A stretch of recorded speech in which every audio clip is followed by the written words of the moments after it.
سڵاوتان لە بێدەم کاتان باش هەواڵە کەلتورەکانتان پێشکەش دەکەین و سەرەتاش سەردێڕەکان. لە یادی ڕۆژی جیهانی میوزیکدا لە هەڵەبجە کۆنسەرتێک سازکرا.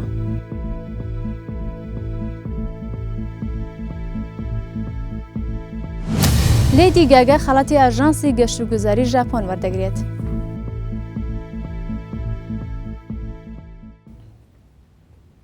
دووبارە سڵاو. بۆ بەرزڕاگرتنی ڕۆژی جیهانی موسیقا لە باخی گشتی هەڵەبجە سەنتەری گەنجانی هەڵەبجە کۆنسێرتێکی میوزیکی بۆ بۆنەیەوە ساز کرد. لە ڕۆژی جیهانی میوزیکدا و بۆ دووهەم ساڵ لەسەر یەک تیپی میوزیکی سەنتەری گەنجانی هەڵەبجەی سەر بە ڕێکخراوی مناڵپارێزی کوردستان لە باخی گشتی ئەو شارەدا کۆنسێرتێکی میوزیکی ساز کرد کە تێیدا چەند پاتە میوزیکێک و چەند گۆرانیەک پێشکەشکران کە بۆ هۆی دڵخۆشی ئامادەبوون.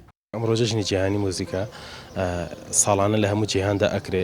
ئەمە دووهەم ساڵە گروپی سنتەری چالاکی گەنجانی ڕێکخراوی منداڵپارێزی کوردستان هەڵەسین بەم کارە. بۆیەش ڕەنگە جێگەی پرسیار بێ لای زۆربەی کەس بۆچی کورسیماندانەنا، بۆچی ئامێری دەنگیمان بەکارنێنە. لەبەرەوەی پێمان باش بوو یەکەم لەم هەوا تەڵخەیە بکەین لە باخی گشتیە بۆ ئەوەی ئەوانی کە بەڕاگوزەریان و ئەڕۆن ئەوانی کە ڕۆژنامە خوێنەوە لەو بەرمان لە باخچەکەی ئەوبەر پێشانگایەکی شێوەکاریە ئەوانەی سێری وێنەکانەکەن گوێ لە مۆسیقاکانی ئێمەش بگرن. ئێمە نامانەوێت لەم شارە لە شارەکانی دیکە دواکەوین، گەرچی نەبوونی ئیمکانیات و نەبوونی ئەجیزەی سەوت و نەبوونی قاعەیەکی تایبەت بە کۆنسێرت و مۆزیک، بەڵام دیسان نەفەسمان درێژ.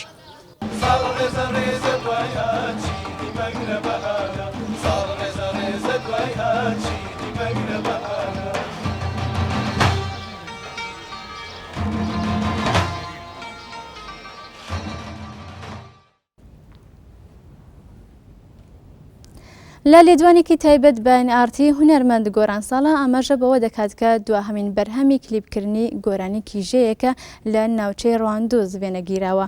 هونەرمەندی ناوبراو ئاماژەی بەوەشدا کە زۆرینەی کارەکانی ئەو کلیپە لەسەر خەرجی خۆی بە ئەنجام دەگەینێت، چونکە بەوتەی ئەو وەک پێویست هاوکاری هونەرمەندان ناکرێت.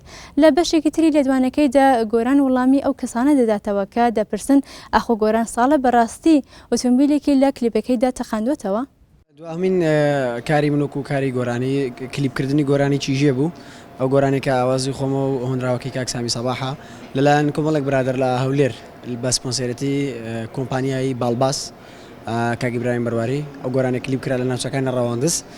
ئیدی هەروەکو دەزاننەوە ئەو گۆرانیە تراشی یەکێک لە تراکەکانی ئەلبومی یادی تۆ بوو کە لە ماوەی ڕابردوێمە بڵاومان کردەوە. ئەو ئەلبومە لە هەموو شارەکانی کوردستان و تەنانەت لە ئەوروپاشمە بڵاومان کردەوە بۆی وایە کە جێگای خۆی گرت بێت و ئەو کلیپەش کە ئێستا تازە لە قۆناغیدا بەزاندندا لە هەموو دەستگا ڕاگەیاندنە کوردیەکان بە هیوان کەوە بتوانین ئەو مەفهومەی کە لە ئیشەکە ئێمە دۆزیمانەوە بیگەینین ئەو خەڵکەی کە چاوی لە ڕاگەیاندنی کوردیە لە ڕێگەی ئەو بەرهەمانەی کە پێشکەش دەکرێت. زۆربەی زۆری هونەرمەندانەی کە هەن هەموو ئەو بەرهەم و ئەو شتانەی کە کردویانە لەسەر ئەرچی خۆیان کردیانە. ئەم نێکەکەم لە هونەرمەندانەی کە زۆربەی زۆری گۆرانیەکانی من لەسەر ئەرچی خۆم تۆمار کراوە، تەنانەت بەشێکی زۆریدا تێچووی ئەلبومەکەشم لەسەر ئەرچی خۆم بوو. ئەمن لێرەوە لە NRT ئاگادارتان دەکەمەوە ئەگەر ئێوە پرۆگرامێکی وا تایبەتان هەیە بە نیشاندانی ئەو شتانە ئەمن لێرەوە بەڵێنتان پێ دەدەم کە ڤیدیۆکانتان بۆ دەنێرم کە چۆن ئەو سارەیە تێنتی ڕێژ کراوە، کە چۆن بردومانەتە ئەوێ، کە چۆن بۆ یاخمان کردووە ئەو سارەیە.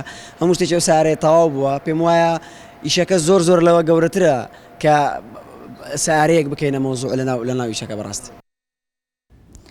بۆ ئامادەبوونی لە ڕێوڕسمێکی تایبەتی MTV لە تۆکیۆ لیدی گاگا ئەمڕۆ گەیشتە تۆکیۆ و کۆنگرەیەکی ڕۆژنامەوانی بەست. خەڵاتەکانی MTV بۆ گۆرانی و میوزیک ساڵانە لە پایتەختی ژاپۆن ساز دەکرێت، بەڵام ڕێوڕسمی ئەمساڵ تایبەت دەبێت بۆ کۆکردنەوەی کۆمەک بۆ ناوچەلی قەمەوەکانی توسونامی لە باکووری ڕۆژهەڵاتی وڵاتەکە.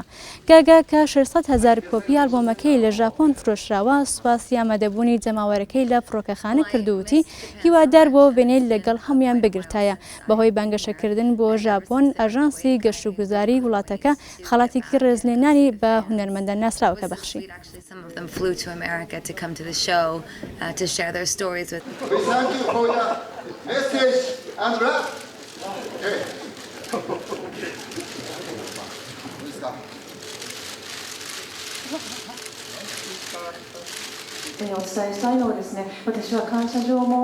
プレゼントもいません。私の日本の皆さんへの愛っていうのはこれは全く本当に無償の愛でございます。But I think that we share a passion and love for music and a passion and love for joy through. ئای وای وای ناسراوترین هونەرمەندی چین کە لە مانگی نیسانی ئەمساڵ بووە ئامانجی دەسەڵاتدارانی چین و بەهۆی بانگەوازکردنی بۆ خۆپێشاندان دوای 3 مانگ زیندانی گەڕایەوە ماڵەوە بەپێی هەواڵەکان ئای دانی ناوە بە تۆمەتەکانی حکوومەتدا بۆ نەدانی باز کە بەردەوام خێزانەکەی و چالەگوانان تۆمەتەکانیان ڕەت کردوێتەوە دوای ئازادکردنی ئای بە پامنێرانی وت تەندروستی باشە و بەڵام ئاماژەی بەوە کرد کە ناتوانێت دەدوانی زیاتر بدات ڕێکخراوەکانی مافی مرۆڤ پیان وایە هونەرمەندەکە بە مەرج ئازادکراوە و ڕێگەی پێنادرێت بە هیچ جۆرێک وڵات بەجێبهێڵێت جێ ئاماژەیە لە دیزانی یاریگای هێلانەی باڵندە لە بەیجینگ وای وای ڕۆڵێکی سەرەکی گێڕاوە.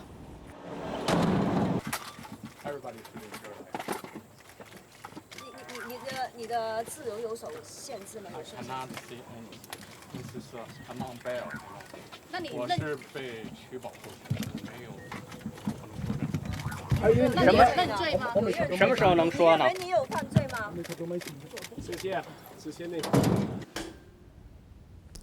？ئیوان مەکگرێگۆر دەڵێت هێندەی بەشداریکردن لە فیلمێکی بچووکدا خۆشی پێدەبەخشێت ناتوانێت هێندە خۆشی لە فیلمە گەورەکان ببینێت لە فیلمی بیگینێرزدا مایک مێلزی دەرهێنەر داوایەکی تایبەتی بۆ ناردووە تا بەشداری تێدا بکات مەکگرێگۆریش دەڵێت مایک یەکێکە لە باشترین دەرهێنەرە کۆمێدیەکان ئیوان ئەمساڵ بەشداری چەند فیلمێکی تر دەکات و پێشتریش وێنەی فیلمی جاک جاینت کێلێری گرت کە پێدەچێت پارەیەکی زۆر لە پەنجەرەکانی سینەماوە کۆ بکاتەوە نوێترین فیلمی ئەکتەرەکەش باز لە چیرۆکی ڕاوچەیەکی ماسی دەکات لە یەمەن بەڵام بەهۆی بارودۆخی وڵاتەکە بەنیازە لە مەراکێش وێنەی فیلمەکە بگرێت. The one decision Lang made in 10 years as Prime Minister, which wasn't in the interests of the USA. You're practically one of us now. I am? You're the writer. That makes you an accomplice.